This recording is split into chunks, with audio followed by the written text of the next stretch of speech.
I'm really delighted today because I've got Furkhan Dandia with me today. He's certainly not from the UK, and he's going to tell us more in a minute. I'll get him to tell us more, but he's a therapist, a coach, an author, a speaker, and a podcast. And it's such a delight to speak to him. Um, Furkhan, please can you introduce yourself and tell the audience more about you? Yes, absolutely. Thank you for having me on, Wendy. My name is Furkhan Dandia, as you mentioned. Yeah, right now I'm working as a therapist and I do my own podcast, which is called Easy Conversations. I released a book a couple months ago. It's called The Pursuit of Self-Love, 30 Uplifting Messages and Reflections. And then speaker, yeah, that's kind of more of something new. I'm starting to do a lot more workshops and get involved in that space. But my story really started 5 years ago. I was working as an engineer. That's my background.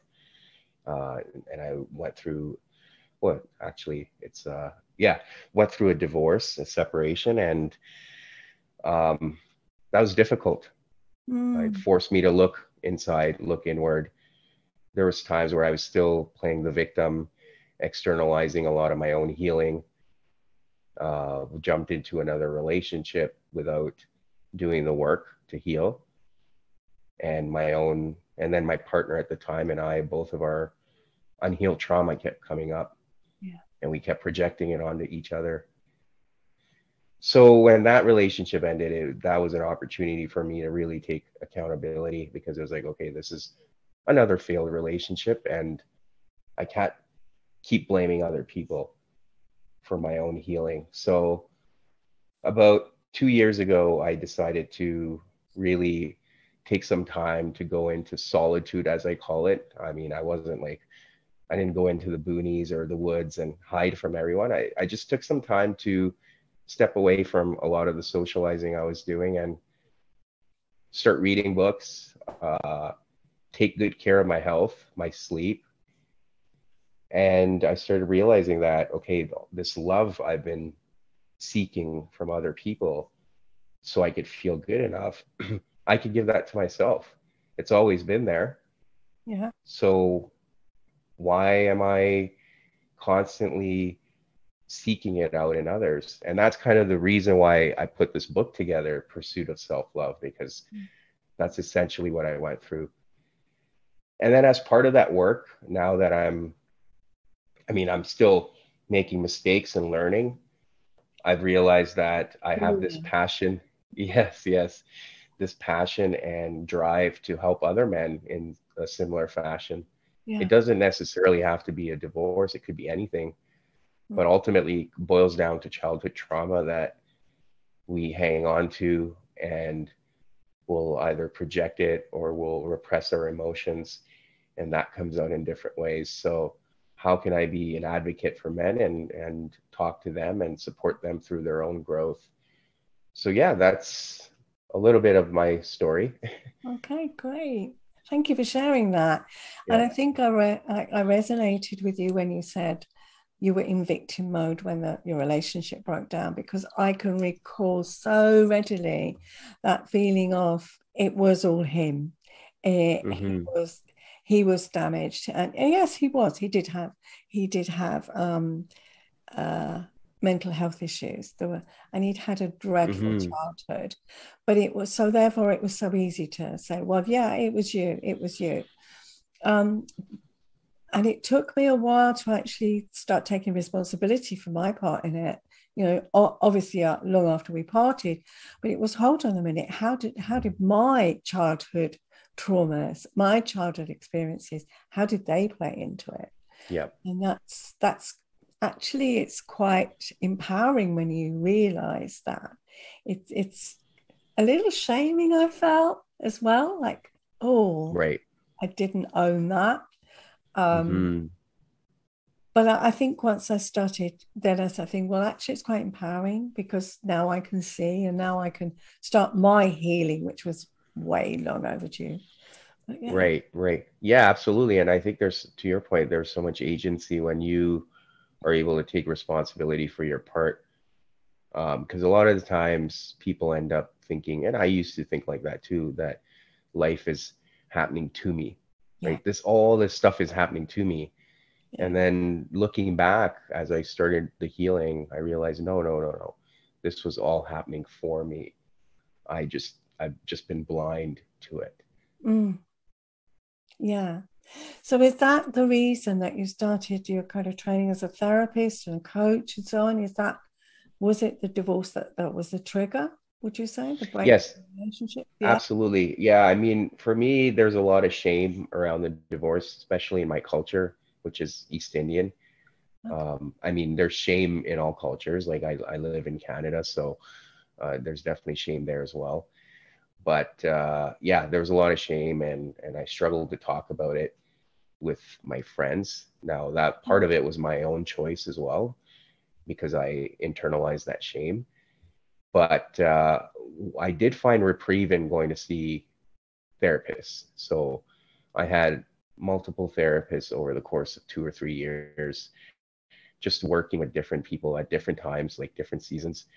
There, initially, I needed someone who would just let me rant and just talk. And then over time, as I evolved in that journey, I needed someone who would push back and challenge me. So I kept working with different therapists. And what I realized in that journey was, you know, there's I'm not the only man who's struggling with this. There's men who are struggling with all kinds of things, especially when it comes to relationship failures. So how can I, going back to the whole notion of how can I be an advocate for these men? So seeing the power of therapy in my life, I started studying a little bit of psychology just out of interest, and I loved it. And then in the pandemic, I applied for a master's in psychology and started my program. And now doing my practicum, working as a therapist for a non-for-profit organization, supporting all kinds of families and backgrounds. And I'll be done my practicum at the end of the year, and then I can start practicing full time. So yeah, that's been the journey on that front, and it was really seeking therapy myself that allowed me to see the benefits and then hoping to help other men. And then the other thing is the field doesn't have a lot of men in it either. So, so I don't know if that's going to help, but I'm sure it will. Yeah, I would agree with you. And I think, well, I've been practicing for 18 years. Yeah. And when I started, there were very few men that would seek help for various reasons, which maybe we'll talk about a little bit in a minute. Yeah. Your thoughts about it, I'd be interested. But even within the profession, it's very female dominated here in England as well. So Hmm. it's interesting that you find the same in Canada. Um, yeah, and I love it when I can talk to more men and I can interview more men. And as part of my work, I do have two supervisors. One is female, but I've actually got a Hmm. male supervisor because I want the male perspective. Hmm. Um, and I think I'm glad that there are more men seeking help, more men speaking up, more men feeling that it's okay, that it's not a weakness. Um, Right. so yeah, but tell me more of your experience. What do you think? Yeah, I think so. I mean, I agree with you. There's a lot of times, and this is more coming from like I facilitate men's groups too. So I've started a men's group here with a friend of mine locally where we live in Calgary, Alberta. And I think the biggest thing I've observed with the men is just having that safe space, right? So these men that come out to the men's group now, whether they go for therapy or not, it's finding an opportunity or a space to be seen and Mm-hmm. heard without judgment. So that's why I say safe. So that in itself is powerful. So I've seen some men come in very shy in the beginning, very closed off because they feel like maybe they're the only ones who are struggling with it could be anything, with family, with their spouses, with their children. whatever it may be. We often, as men, tend to feel like we're the only ones going through it, and Mm. we have to keep it together because otherwise we will come across as weak. And men are supposed to, like, protect and provide and all of that. But then when you come to these spaces and you start sharing all our experiences, or we talk about our daily challenges. Now, on the surface, the challenge itself may come across as different, but deep down, it comes back to the same thing. So by creating this shared space of safety, the men feel seen and heard, Yeah. and they feel like they belong. And they feel like, it takes a load off their shoulder because now they feel like, okay, I'm not the only one that's going through this. There's all these other men going through it, and I can learn from their experience.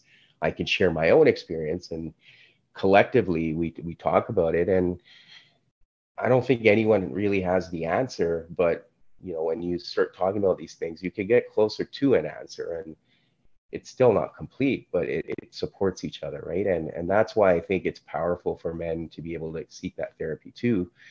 But I find a lot of that power comes in men's groups, and that's what I've experienced. Because I tend to talk about this, but our ancestors, or thousands of years ago when we were living in tribes, the men would sit around a fire and talk and connect and share stories.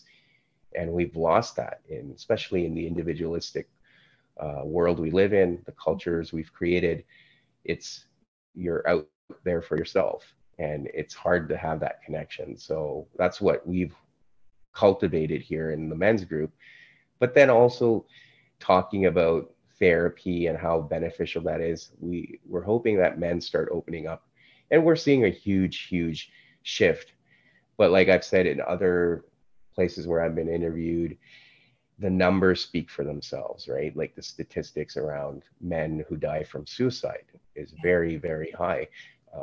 Depending on where you are, typically it's 1 in 4. So how can we collectively work on this and support each other so then men don't feel like they're isolated? Yeah. Yeah, I think that's really interesting. And I think when you talked about men centuries ago, having being in tribes, I think they still are, but the Yeah. tribes that they're in are probably not the most helpful, because maybe it's about football, maybe it's a work situation, Yeah. maybe it's drinking or something. And those Yeah. kinds of tribes are not ones where you can share.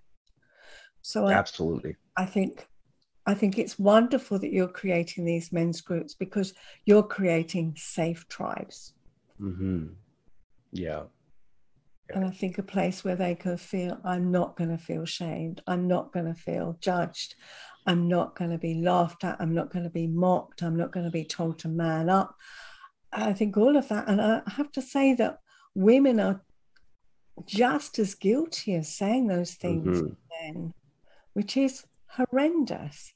I Right. recently had a couple I was working with, and she said, "But you're not a real bloke. You're not a real man." And I wanted to scream out, said, Hmm. how awful to say to anybody, to a man. What makes a man? Yeah. So I feel embarrassed, really, to be that that women are doing that as well as men to each other. But I Yeah. Absolutely. yeah. Yeah, I think as a man, being told you're not a real man is tough to hear. Because to your point, what does that even mean? And that's the thing. That's part of the struggle, is men question their manhood when they even open up, as I mentioned earlier, Mm, because there's that stigma around, well, if I'm a man, I'm supposed to keep it together. I'm not supposed to show my emotions. All of this internal dialogue we've created. But I think the biggest piece I've realized is that vulnerability is so contagious. What I like to say about the men's groups, I'm part of it. It starts with one. As soon as one man is willing to be vulnerable, it takes the pressure off everyone else, and that's the beauty of these groups. yeah, yeah. I think that's amazing, because you say, well, it just takes one man to say, well, that's what I'm going through, or that's how I feel. Hmm. Um, And I've heard men say that they don't have to, even if they're not sharing their story, just by hearing another man's story, they can feel lighter. Yes. Yeah. Yeah. And like I said, that's definitely something I've observed in the men's groups I'm part of. A lot of the times the men won't feel comfortable opening up, especially for the first Mm. few sessions, and then slowly they start warming up. But that's exactly it. Even just them listening to others' stories makes them feel like they belong, that they're not alone. Yeah. Do you think that maybe with the advent, there are a lot, there's seem to be a lot more one parent families? Do you have any thoughts about what it might be like for a boy to only have a mother's influence? Yeah, I mean, I could see that with my son. And then there's parts of my teenage years where my dad was traveling for work, so I didn't have, and I'm the eldest, so I didn't have that male figure. I think it's really tough, right? When you think about some of the things we've talked about, the tribal perspective, and when you think about boys and the whole concept of rites of passage from boyhood to manhood, I think it's really important to have that male figure. Now, unfortunately, in today's world, what we see is a lot of men are also carrying around a lot of trauma, and they're unhealed, so they're not being the best role models for their children or their sons. So that is a separate challenge. But I absolutely think you need that role model figure, especially for boys, because then you start going through some struggles. I see with my son, right? He's getting to an age where now he's starting to get all this aggression coming out of him, right? This energy that most boys have. And it's, how do you support him? Like when he's with me, it's figuring out how can I support him channel that energy in a healthy way, Yeah. right? So not trying to like shame him for that aggression coming out, especially when we're playing sports. But it's like, okay, how can you channel it, or how can you leave it on the field, and then once you're off the field, you're with your friends and you treat them with the same level of respect, Mhm. So it's teaching those things to the boys that often gets missed. So then there's shame around the aggression, because in our society we say aggression is negative. Yeah. So there's shame around that.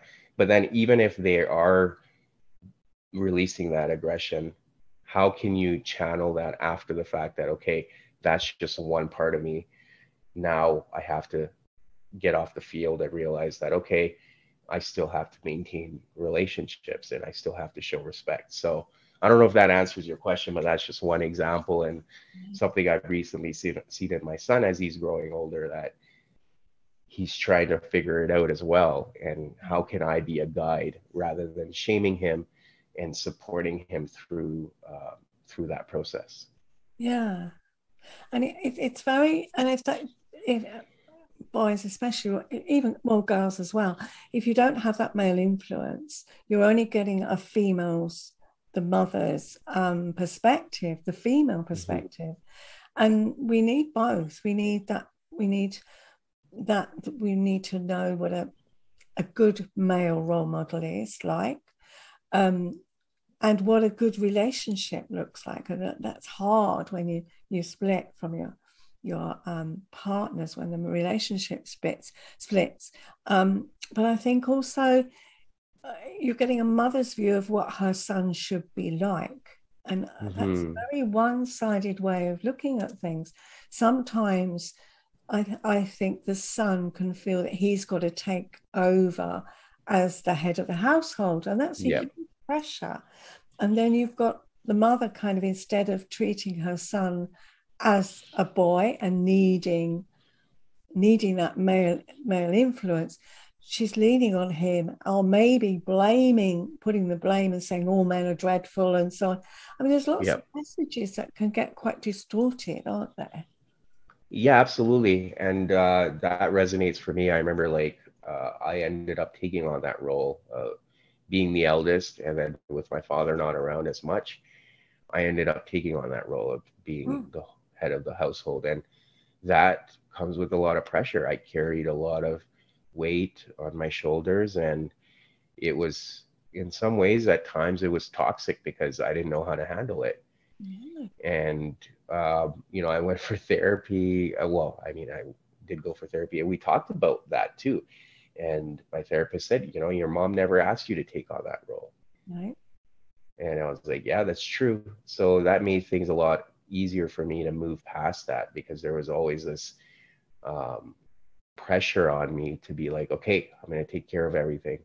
Yeah. And in that process, I kind of forgot about my own needs. And then eventually that led to a lot of resentment. Yeah. Absolutely.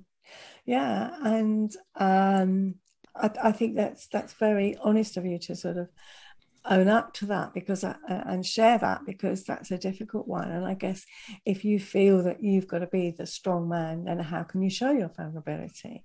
So all of that comes up to say, I've got to be tough, I've got to be strong, I've got to protect mom, I've got to protect my siblings. There's so Yeah. much. So how can you show your vulnerability? Because there's so much weight there, as you said. So yeah, that's Yeah. a big one. Thank you for sharing that. Hmm. You're welcome. Yeah. So I think it's I love to hear when the men's side of it, and men supporting men, and yeah, everyone's supporting it. We hear so much about women's rights and women's groups and so on. And yeah, we do. Women have fallen behind in lots of different ways, not been treated right, and so on. But I think Hmm. men have got forgotten in some areas as well. So it's always heartening for me to hear of the support that men are getting. Yeah. Yeah, yeah. I mean, we're all in this together, right? So Yeah. absolutely, I agree with you. It's making sure we're not undermining anyone, but making sure everyone has the support they need. And for me, I can relate to the male experience. So I, like I said, for me, it was a goal to be an advocate and support in that space to the capacity I can. Yeah. Yeah. Thank you. I thank you. It's been a delight talking to you today. Well, I want to ask you, what is one thing that you would like, men especially, and women, I think both, all genders, what can they take away with them today? What would you like them, the one thing that they could take away? Yeah, I think through all of it, the biggest thing I realized that a lot of things happened for us throughout life, and especially in our childhood. And most of the time, we're naive, innocent children, and we don't deserve a lot of the trauma or whatever that we inherit. But it is our responsibility to heal. And I think once we're able to, and as you and I talked about in the beginning, once we're able to recognize that, we have so much more freedom and influence over our lives. And people tend to give that power away Mhm. by victimizing themselves. But take that power back, take that responsibility, and you won't believe what's on the other side, right? Like once you're able to heal yourself, then you're in a much better state. You have so much more compassion and empathy for yourself, but Yeah. you also have that same level of compassion and empathy for other people, because then you start seeing the child inside of them that needs healing, that needs to be seen, that needs to be heard. Yeah. And that's where I think we can all connect and heal together and get closer together, especially in today's world where there's so much divisiveness, so much polarization. That's what's missing. Yeah. Yeah. Totally. I agree. Thank you so much for being my guest today. I've really enjoyed chatting with you today as well. What's one easy way that people can get in touch with you, Furkhan? Yeah, I think I'm the most active on Instagram, so that's probably the best way to get a hold of me. My Instagram handle is a bit of a mouthful, but it's Eunoia Zen. It's spelled EUNOIA ZEN, and that's on Instagram. Brilliant. Thank you.